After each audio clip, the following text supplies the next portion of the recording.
Hello. Today I'm going to talk about the fifth Beatitude of Jesus.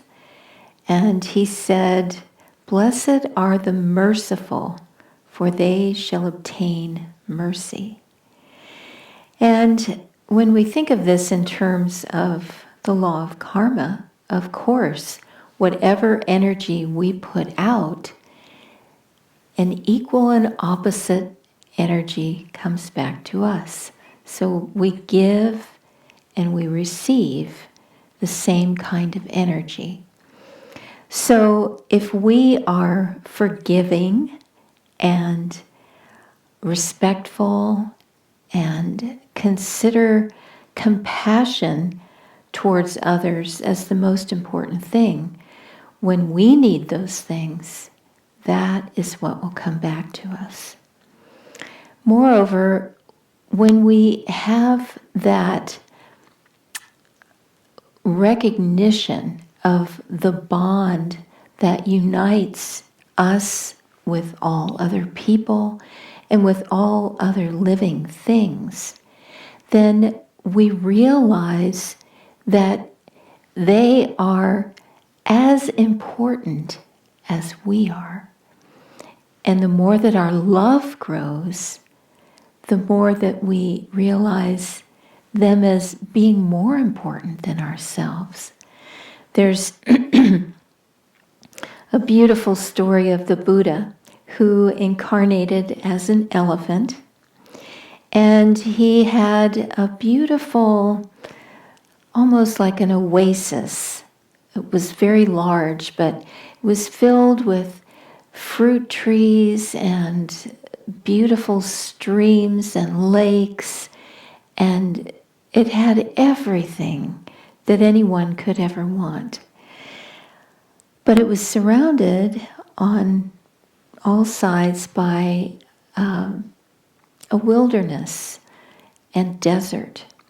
And one day, as the elephant Buddha was standing on a high mountain surveying the beauty of his kingdom, he saw a group of men coming from the desert, very, very weak. And he went down to talk with them. And he realized that they were much too weak to make it themselves to his oasis, where they would have fruit and water and everything they needed. And so he said to them, "Just go to the foot of that cliff over there.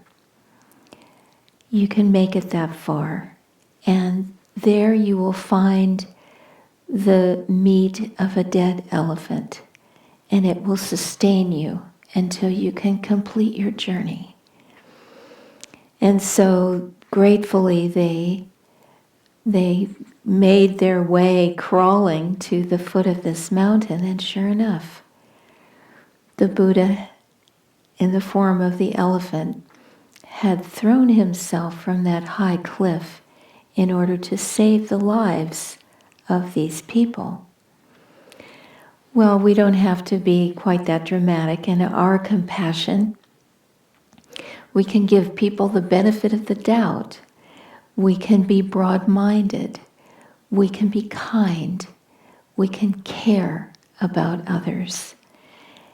And as we allow our love to grow, we will realize that we can be instruments for God's love flowing through us.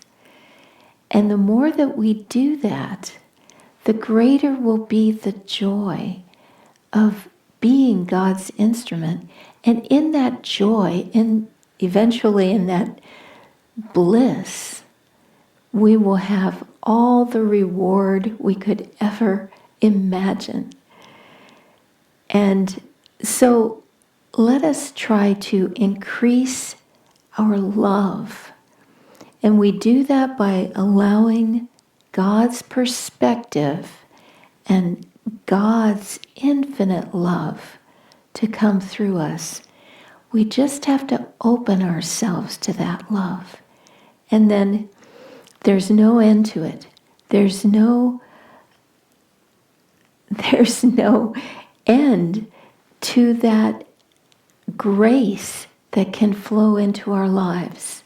It's all around us. That love is all around us. Our job is just to open our eyes and be able to see it everywhere and to give it to everyone we meet.